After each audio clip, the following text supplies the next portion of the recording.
Vishwa Atmanam, then he is the self of the Vishwa. He has made the Vishwa as a Sharira. He lives within that. Therefore he is called as Vishwatman, one who has the whole universe as his body. The Virat Purusha, that is one of the terms used in the Upanishadic literature. Then he is Narayana. He is the highest refuge, the ultimate goal of life. What is the goal of life? The goal of life is to reach God, to experience God, to become one with Him.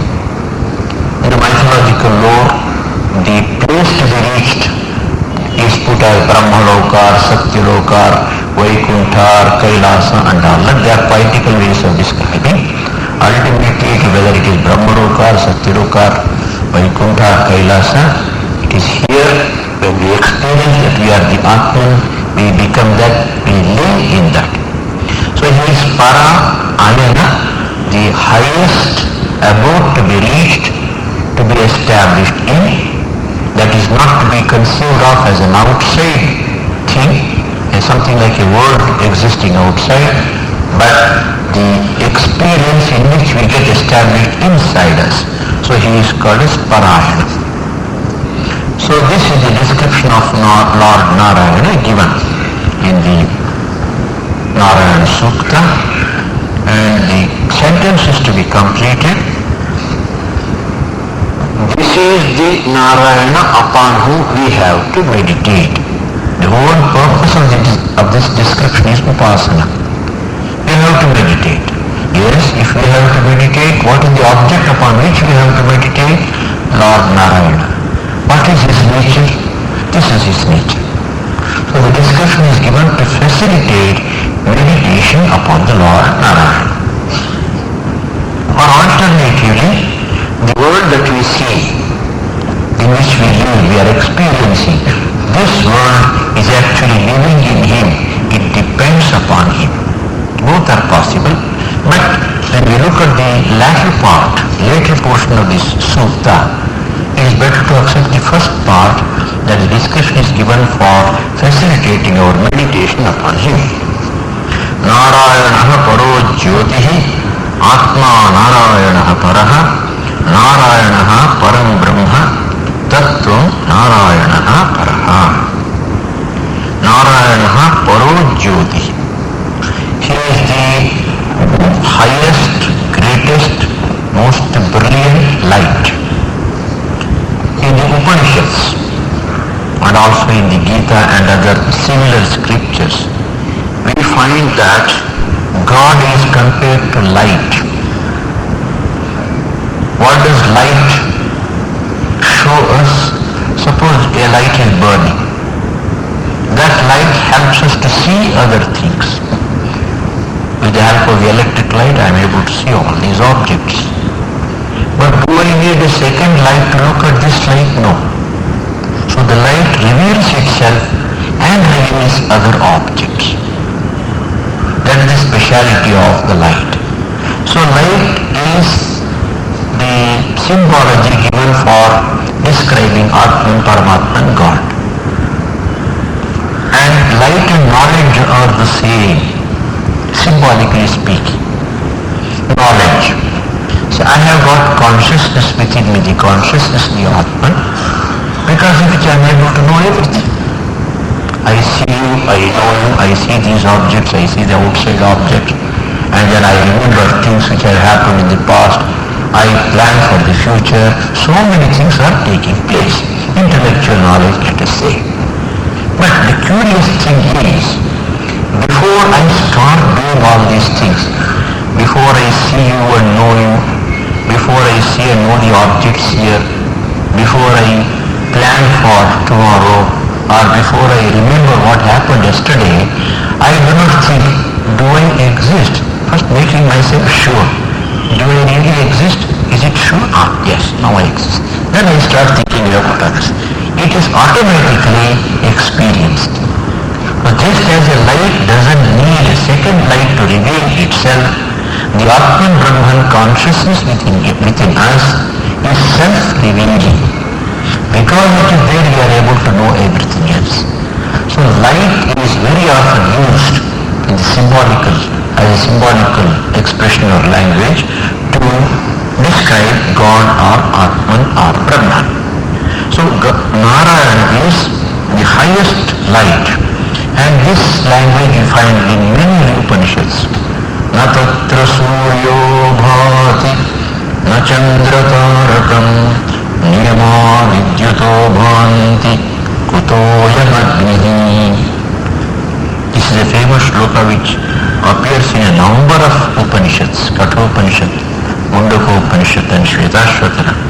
There, in the region of the Atman, this physical sun doesn't shine, the moon doesn't shine, the stars do not shine, then what to speak of the fire which is in front of us? None of these objects supposed to be capable of giving light can show the Atman. Why? They are able to give us light because of the power Atman has given to it. Tasya bhasa sarvamidam vibhati. By the knowledge, power, light that Atman has given, all these objects are able to do their work, give us light and power and knowledge. That is why the Supreme God or Atman or Brahman is always described as the highest light. Param Jyoti Upasampatya. In Chandogya Upanishad, the 8th chapter, we have this statement. There is a beautiful description of the individual soul, the Jivatma, in the state of deep sleep. First there is the waking state, then there is the dream state, then there is the deep sleep or Sushupti state. In the Sushupti state, the Jivatman enters into Paramatman, gets dissolved as it were, not aware of himself. And what is that object into which the Jivatman enters? Param Jyoti Upasampatya. Having approached, having got, having merged itself in the highest light, the Jivatman is not aware of itself. It experiences intense joy inside. In fact, the state of deep sleep or Sushupti is often compared to the state of Samadhi, and the two joys are supposed to be similar, though this is of a much lower type, that is of a much higher type. Or Atishan used to tell us, one who enters into a fool, who enters into the Sushupti state will come back as a fool, whereas a fool entering into the state of Samadhi comes back as a wise man. That is the difference. Though they appear to be similar or identical externally, really they are not. So Param Jyoti here is the Brahman Atma inside, the little Jivatman enters into that and becomes dissolved as it were. So here also the Atma is described as Jyoti or light. In the Brihadaranyaka Upanishad, the Atman is described as Jyotisham Jyoti, the light of lights. Again in the Chandogya Upanishad, Yadatah Puro Divo Jyotihi Dipyate. So in the highest above, beyond the heavens, there is one light which is beyond all lights, and so on. In the Upanishads, the symbology of light, the language of light, the words depicting light are often used to describe Atman Brahman principle, because light reveals itself first and reveals other things. Atman reveals itself, it is self-revealing, then it helps us know other things also. Even in day-to-day life, as I told you, we never check up that whether we exist or not before we enter into our field of work. Atma Narayana Paraha. Well, again, as I told you, the Sanskrit language is such that it can be interpreted in different ways. Atma Narayana Paraha. If you take it in the same way as the words occur, Atma represents the Jivatma, the little individual self. He is the highest Narayana. In the ultimate analysis, ultimate sense, this little Jivatman is none other than Paramatma. And this aspect has been logically proved by the Vedantic text by giving one simple example, Soyam Devadattaha. Yesterday evening, I saw my friend Devadatta in the market. He was in the western dress. Yesterday, day is different. Evening time is different. Place is different, marketplace. Dress is different. The fellow comes to my house this morning in the puja dress. And I recognize him. The same Devadatta whom I saw yesterday evening, he has come to my house this morning. So this morning time is different. My house and marketplace, the place is different. He has come in the puja dress is different. But the Vyakti, the person is one and the same. The other things are all upadhis. They change. But what does not change is the person. So taking this example, the Vedantic text, especially Advaita Vedanta says, that between the Jivatman and Paramatman, what is to be noted is the principle of consciousness, Chaitanya. Suppose you take a clay mouse and a clay elephant. Mouse is not elephant, elephant is not mouse. Size is different, shape is different. This represents one animal, that represents another animal, and so on. But clayness is one and the same. So similarly, Jivatman and Paramatman are made of the same stuff called consciousness, Chaitanya. In that sense, they are identical. And once the Jivatman gives up the body, of course he has to practice spiritual discipline as prescribed in the Vedantic scriptures. Once he reaches the goal of life and the body falls, this little self becomes one with the universal self. Like suppose there is a pot, and inside the pot also there is space, Ghatakasha. You break the pot, this Ghatakasha becomes one with Mahakasha. These are the examples, stock examples given in the Vedantic scriptures. So Atma Narayana Paraha, this Jivatman is the highest Narayana.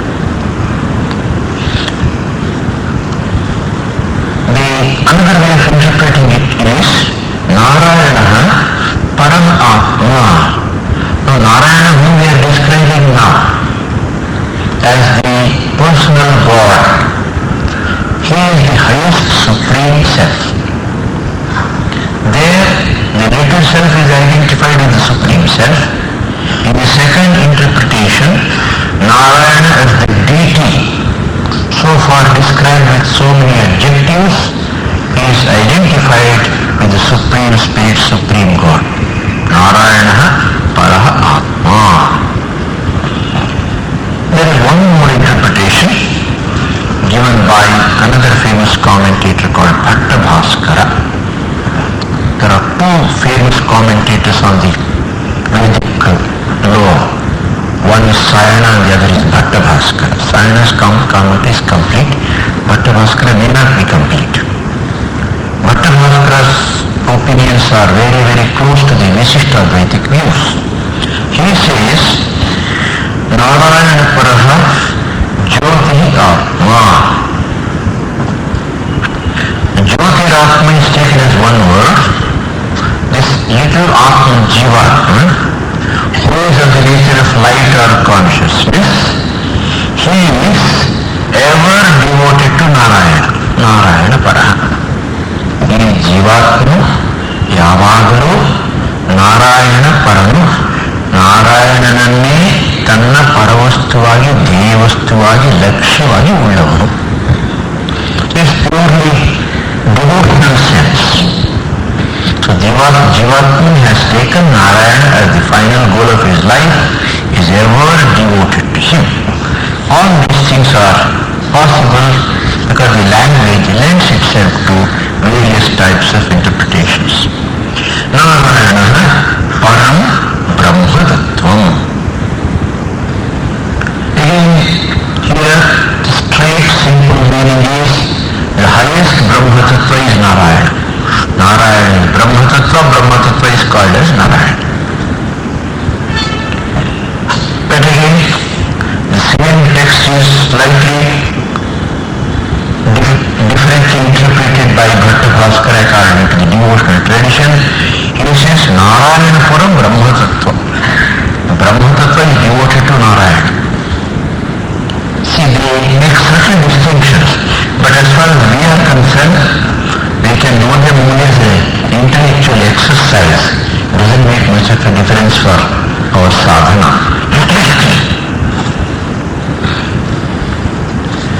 One more line is added. We chant it, but in the text, printed text, that particular line is given as an additional line.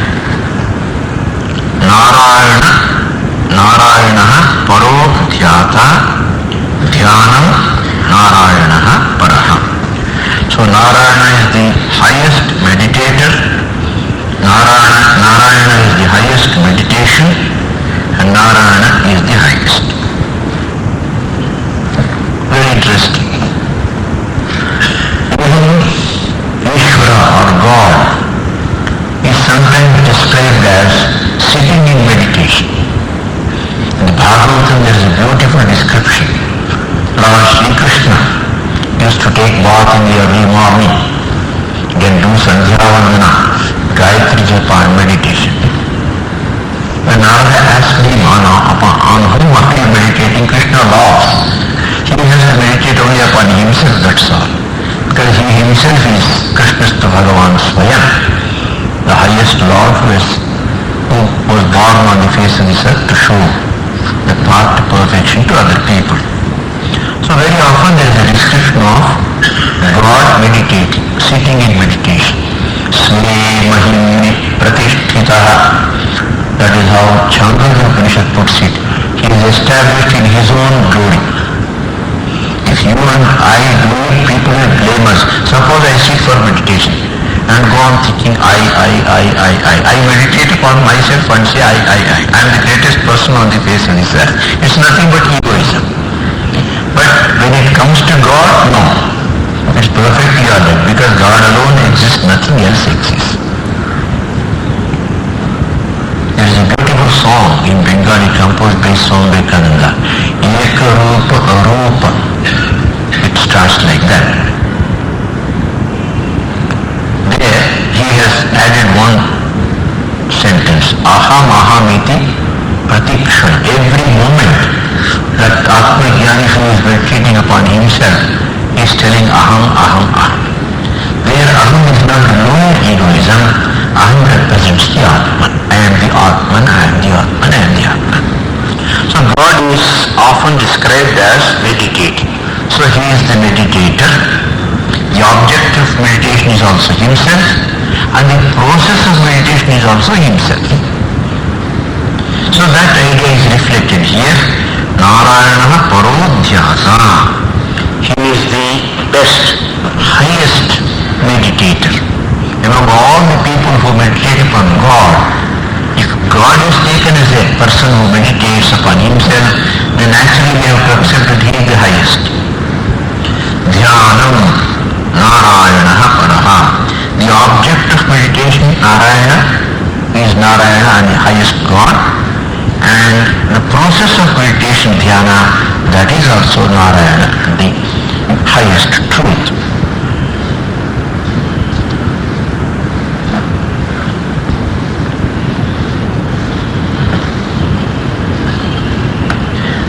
Sometimes a peculiar interpretation is also given. Narayana Paraha. Narayana Paraha is separated as two words. Narayana Paraha. Paraha means different, somebody who is different, somebody who is an enemy. Para is also interpreted as enemy. Narayana is an enemy. Now, how can Narayana be an enemy? How can God be an enemy? And to whom? God is an enemy to the evil persons, evil people. So there is another interpretation given by the commentators who are inclined towards the Bhakti school. Narayana Paraha, Narayana is an enemy of the populace of the evil doers. Then we go to the next verse. Yat chakinchit jagat sarvam drishyate shruyate piva antar bahishcha tat sarvam vyapya narayana sthitha.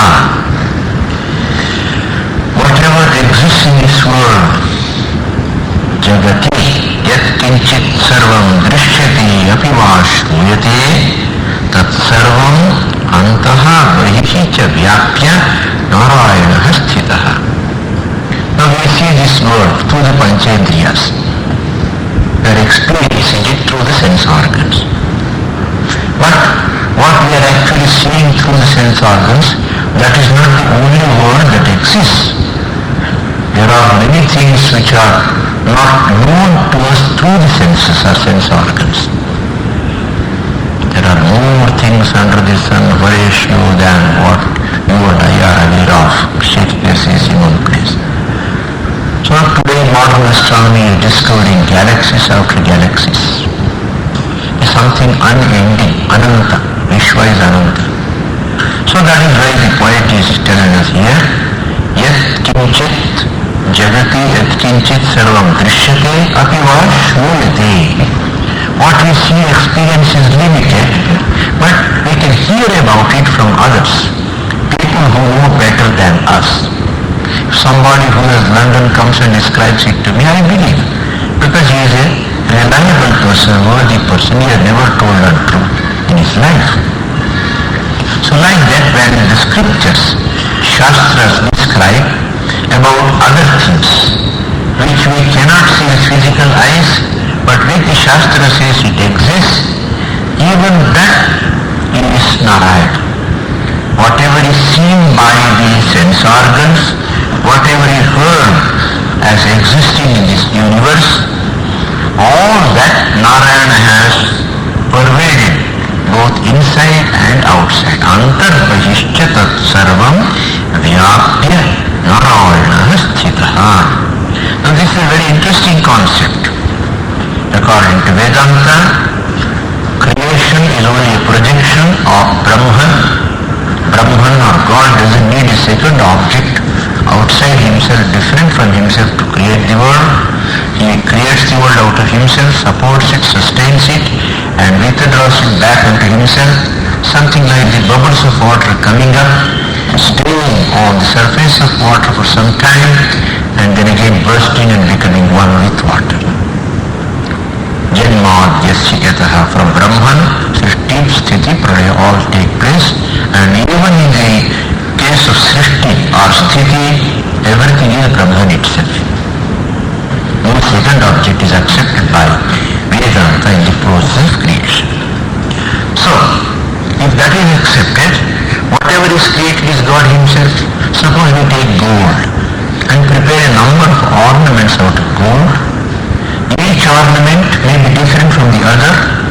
Size may be different, shape may be different, name may be different, utility may be different, but all of them are made of the same gold.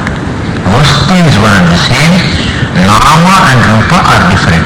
Vacharam Hanam Vikaron Hamadeyam Mrittiketyeva Satyam. Chandogya says, all the objects made of clay, they may appear to be different, but the names and forms are all Vacharam Hana, they are only name, that's all, but the Vastu, the real object is clay. So the whole universe which has come out of Brahman is established in Brahman, which will go back to Brahman. It is even now Brahman itself. When we look at it from that standpoint, we can understand it very easily. The Lord Narayana has entered into the world. He is pervading it both within and without. In fact, the very word Vishnu means Sarvavyapti. Vyapnoti, Vishnoti iti Vishnuhu. Vyapnoti iti Vishnuhu, that is how it is defined. Vishnu is one who is all-pervading, and Vishnu and Narayana are identical according to the names given in the scriptures.